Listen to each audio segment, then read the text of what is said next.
அனைவருக்கும் அற்புதமான காலை வணக்கம். உங்களின் ஒருவன் பி சுரேஷ்குமார். தினம் ஒரு திருக்குறள். இன்றைய திருக்குறள் அதிகாரம் பகைமாட்சி.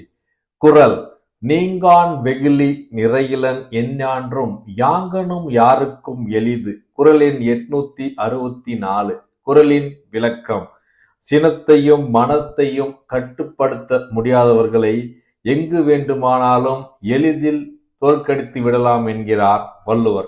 அழகா சொல்லியிருக்காரு பாருங்க.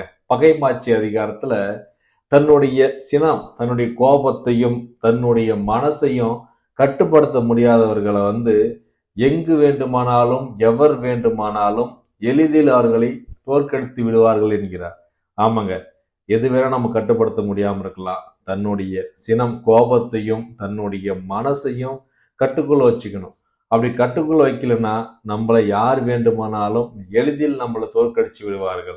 ஆகையால் இக்குறள் மூலம் நாம் தெரிந்து கொள்வது, நம்மளுடைய மனசையும் தன்னுடைய கோபத்தையும் நம் கட்டுக்கோப்பாக வைத்து கொண்டால் நாம் வெல்லலாம் எளிதில் எவரையும்.